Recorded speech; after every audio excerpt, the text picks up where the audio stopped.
On est au restaurant Enzo sur René Lévesque à Québec, un restaurant de sushis, mais vous allez voir au cours de cette entrevue que ce sont des sushis, disons, réinventés ou poussés plus loin.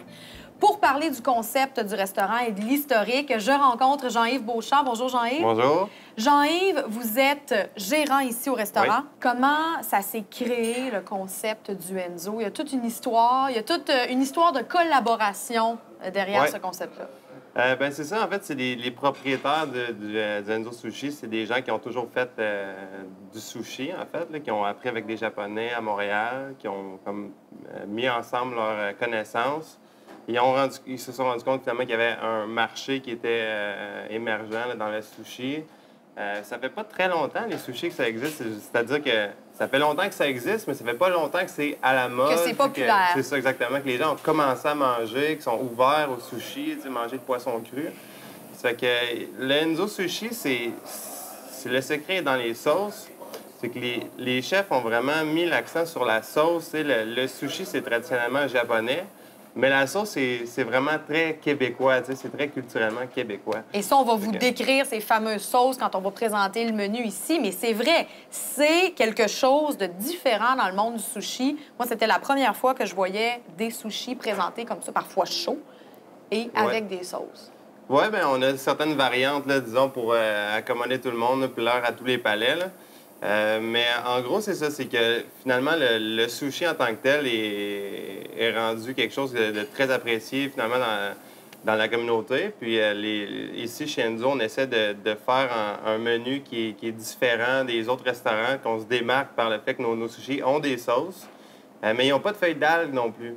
Donc, c'est là où il y a une grosse différence au niveau du goût du sushi en tant que tel. C'est la feuille de soya qu'on va exploiter versus une feuille d'algue qui va être très goûteuse, que souvent les gens qui débutent vont être très sceptiques avec cette feuille-là d'algue qui a un goût très fort, qu'il faut mastiquer, qui est très, très bonne. Mais si je comprends bien, vous avez rendu la formule sushi accessible.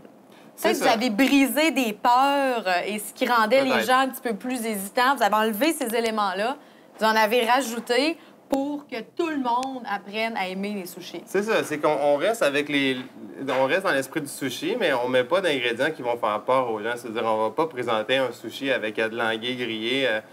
Ça va être pas... C'est pas assez... disons, c'est pas assez simple, entre guillemets, là, pour monsieur et madame tout le monde. On va présenter des ingrédients plus traditionnels. On va prendre le thon rouge, on va prendre le thon blanc, crevette, pétanque. On va prendre tous les ingrédients qui sont plus traditionnels. Mais ils sont mis ensemble d'une manière exceptionnelle, disons. C'est qu'on va mettre une petite touche d'épices différentes. On va mettre des choses qui vont les rendre plus... disons que le goût va être complètement différent d'un sushi traditionnel avec lequel peut-être on a commencé à goûter le sushi il y a quelques années déjà. Là. Ça fait que les gens, quand on présente l'assiette, c'est toujours visuel, c'est toujours la sauce, c'est toujours « wow, qu'est-ce que c'est? » Là, on présente les gens qui sont néophytes, vont goûter à ça, vont retrouver carrément un lien, ils vont dire « Ah, c'est moi, tu sais, je mange le sushi, j'ai le goût d'avoir l'autre assiette. » Oui. C'est le principe de la dégustation ici. Les gens, on amène l'assiette, ils n'ont pas de choix à faire. C'est vraiment le chef qui choisit pour vous, donc c'est tout simple, c'est tout beau. On mange ça, c'est comme ça. Parlez-moi du restaurant de la Bâtisse. Est-ce que Enzo a toujours été ici, sur René Lévesque? Oui, Enzo a toujours été ici. Il n'y a pas deux Enzo. On se fait souvent demander, est-ce que vous en avez un à Trois-Rivières? Est-ce que vous en avez un à... Il n'y a pas deux Enzo, c'est clair. Il y en a seulement un. Nous, ça faisait 10 ans là, cette année qu'on était ouvert. C'est sûr que nous, on a, comme tous les restaurants, on a des recettes classiques qui reviennent, qu'on exploite, que les gens reviennent pour ces recettes-là. On a tout changé notre décor. On n'a pas de chaud-mur, mais le décor intérieur a été modifié cette année. Ça fait 10 ans. Le restaurant, habituellement, ça fait 10 ans. C'était pour en donner plus à nos clients, pour essayer, disons, de pas les séduire, mais c'est toujours un petit jeu de séduction quand même, là, avec nos clients. Ça fait que on a tout changé. On a changé notre carte des vins aussi. On avait beaucoup de demandes et de critiques avec les clients qui nous disaient « Restaurant de sushi, jamais de vin, il n'y a jamais de choix. » Ça fait que là, avec les modifications, on a rajouté une beaucoup plus grande carte des vins, beaucoup plus de choix. Finalement, c'est une demande des clients à laquelle on s'est adapté. Puis un peu comme les sauces, le vin est venu accommoder avec les sushis pour avoir un meilleur mariage entre les deux. Parlant de mariage, c'est quoi l'importance du décor? Le décor, bien, c'est toute l'ambiance. Je veux dire, les gens viennent ici, oui, ils viennent manger, mais ils viennent Ils viennent pas juste manger, finalement. On vient parler, on veut se sentir bien, on veut le décor sans qu'on regarde directement, spécifiquement telle ou telle chose. On se sent bien ou on se sent pas bien. Ça fait que nous, on avait comme mandat, quand on a repensé le décor, on avait certains objectifs pour que les clients, quand ils viennent, se sentent toujours confortables, se sentent à leur place, puis qu'ils ressentent aussi quand même un lien avec l'ancien Enzo qui finalement, qui se ressemble quand même un petit peu. Là. On n'a pas tout changé, là, mais disons, on a mis une petite touche plus 2000. Parce que c'est zen, c'est moderne. On a quand même des éléments de bois. Peut-être quelques petits clins d'œil qui peuvent nous rappeler l'Asie, mais on tombe pas non plus dans ce que je peux appeler un décor caricature. Non. C'est pas trop... On n'a pas poussé ce type de décor-là. Ça reste très urbain, très moderne. Oui, on voulait garder ça simple, accessible, un peu comme le principe de la formule dégustation. On veut que ça touche tout le monde, on veut que tout le monde entre chez Enzo, puis que le coup d'œil soit beau, qu'on se sente bien, qu'on s'assoie, qu'on mange, puis que ce soit convivial comme ça. On voulait pas que ce soit plus compliqué que ça. Pour vous, Jean-Yves, je constate que vous êtes québécois. Oui. Plongé comme ça dans un restaurant de sushi, dans cette culture, dans l'histoire de ce produit-là, c'est une tradition, le sushi. C'est arrivé comment? Votre première rencontre avec le sushi?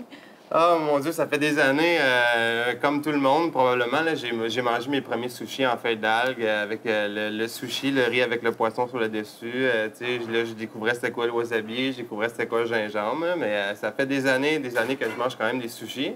C'est sûr que là, maintenant, ça fait un petit bout de temps là, que je travaille dans un restaurant de sushi. Ça fait que j'ai fait le tour d'un peu de tout ce qui se fait. Là. Mais qu'est-ce qui est important de savoir?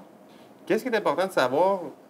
Ben, c'est pas tant de le savoir, c'est juste de comprendre le sushi, comment est-ce que c'est important. Disons, un sushi qu'on vient manger chez Enzo va toujours être meilleur qu'un sushi frigidaire.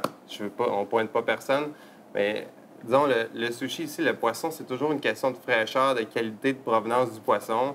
Le vrai poisson en tant que tel, là, on va prendre le vrai thon rouge avec le vrai saumon, etc. Puis ça va être la fraîcheur du poisson, pas congelé. Avec, disons, le riz va être extrêmement important. Ça fait que les gens ne le savent pas nécessairement, mais le goût, quand on le prend et qu'on dit « Ah, ça, c'est bon comme sushi », c'est le mélange d'un riz qui va être chaud avec un poisson qui est tenu froid, qui est frais. Ça fait que quand on le prend, on se dit toujours « Ah, mon Dieu, quand je mange sur place, c'est fondant ». Ben c'est ça, c'est pour ça. Mais c'est tellement vrai. C'est tellement vrai, ça. Faut pas que ce soit rigide. Non. Dès que, disons, le riz est refroidi ou, disons, la feuille est passée au froid ou au frigidaire, après ça, c'est comme terminé. On perd toute la magie du sushi. Là. Fait qu'on n'a pas rien besoin de savoir comme client qu'est-ce qui est bon, qu'est-ce qui est pas bon. Mais quand on vient le manger sur place, disons, c'est pour ça que c'est bon.